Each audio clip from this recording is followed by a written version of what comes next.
Chapter 4. Humility in the Teaching of Jesus. Learn from me, for I am gentle and humble in heart. Matthew 11, verse 29. Whoever wants to be first must be your servant, just as the Son of Man did not come to be served, but to serve. Matthew 20, verses 27, 28. We've seen humility in the life of Jesus as he had laid his heart open to us. Now we'll listen to his teaching. There we'll hear how he speaks of it and how far he expects people, and especially his disciples, to be humble as he was.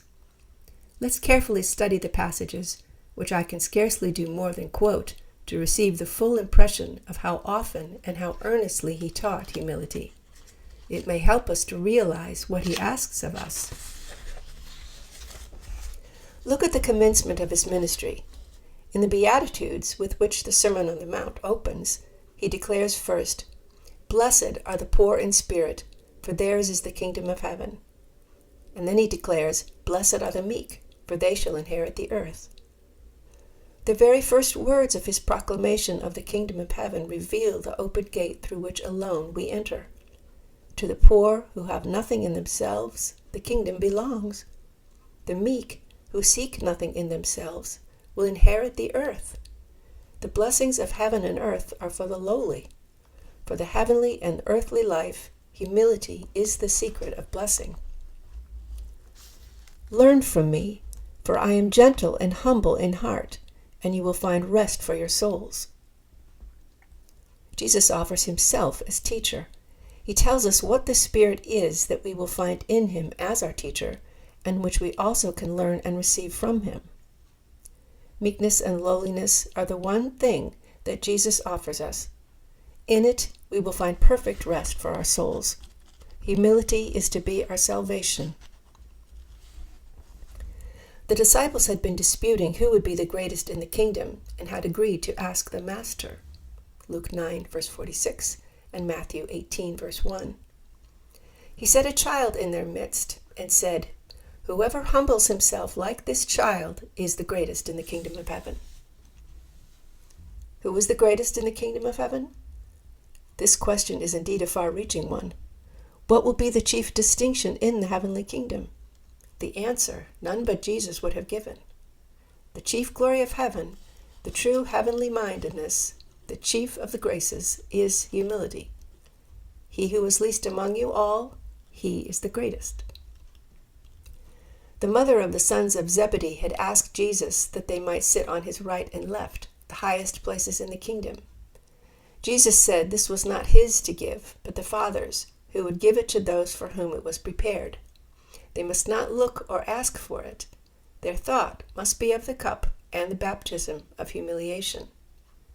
Then he said, "Whoever wants to become great among you must be your servant, and whoever wants to be first must be your servant, just as the Son of Man did not come to be served, but to serve." Humility is the mark of the heavenly Christ, and it will be the one standard of glory in heaven. The lowliest in heaven is the nearest to God. The foremost position in the church is promised to the humblest. This does not refer to an organizational or material position, but to a spiritual one, since Christ's church is a mystical, spiritual body. Speaking to the multitude and the disciples about the Pharisees and their love of the chief seats, Jesus said, "The greatest among you will be your servant." Humiliation is the only ladder to honor in God's kingdom. On another occasion, in the house of a Pharisee, he spoke the parable of the guest who would be invited to come up higher, Luke 14, 7-10, and finished it by saying, "For everyone who exalts himself will be humbled, and he who humbles himself will be exalted." The demand is relentless. There is no other way. Self-abasement alone will be exalted. After the parable of the Pharisee and the publican, Christ declared again, "Everyone who exalts himself will be humbled, and he who humbles himself will be exalted." In the temple and presence and worship of God, everything is worthless that is not pervaded by this deep, true humility toward God and people. After washing the disciples' feet, Jesus said, "If I then, your Lord and teacher, have washed your feet, you also ought to wash one another's feet." The authority of command and example, every thought, either of obedience or conformity, make humility, again, the first and most essential element of discipleship. At the Holy Supper table, the disciples still disputed who should be considered the greatest. Jesus said to them, "The greatest among you should be like the youngest, and the one who rules like the one who serves. I am among you as one who serves." The path in which Jesus walked and which he opened up for us, the power and spirit in which he brought about salvation and to which he saves us, is always the humility that makes me the servant of all. Alas, how little this is preached, how little it is practiced, how little the lack of it is felt or confessed. I don't say how few attain it to some recognizable measure of likeness to Jesus in his humility. Rather, how few ever think of making it a distinct object of continual desire or prayer. How little the world has seen it. How little has it been seen even in the inner circle of the church. Whoever wants to be first must be your servant. Would to God that it might be given us to believe that Jesus means this.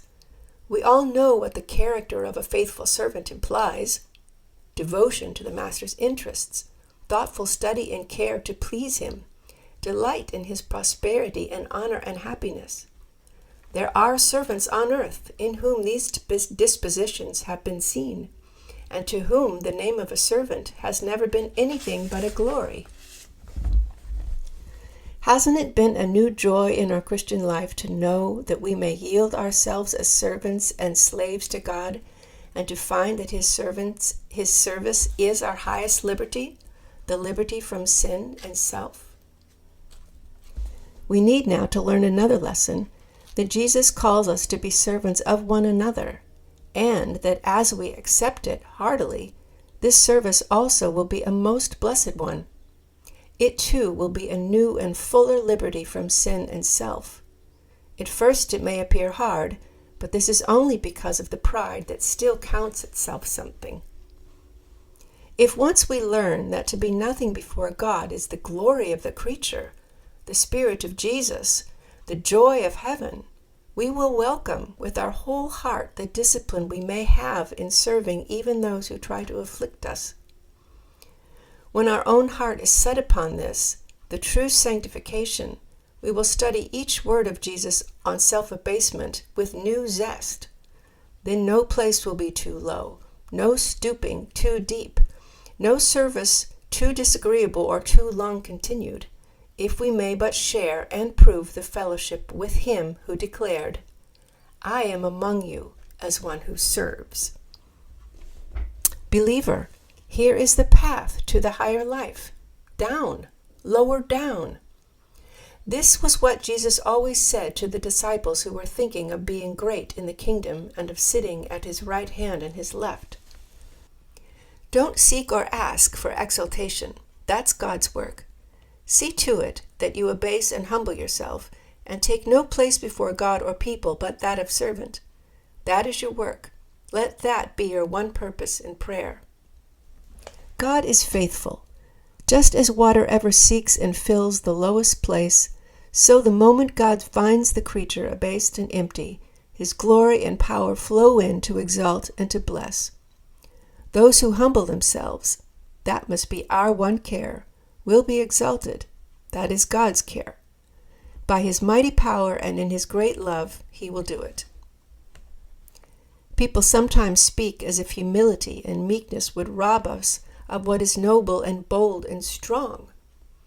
Oh, that all would believe that this is the nobility of the kingdom of heaven, that this is the royal spirit that the kingdom of heaven displayed, that this is Godlike, to humble oneself, to become servant of all. This is the path to the gladness and the glory of Christ's presence always in us, his power always resting on us. Jesus Christ, the meek and lowly one, calls us to learn from him the path to God. Let's study the words we have been reading until our heart is filled with the thought, my one need is humility. And let us believe that what Christ shows, he gives. What Christ is, he imparts. As the meek and lowly one, he will come in and dwell in the longing heart.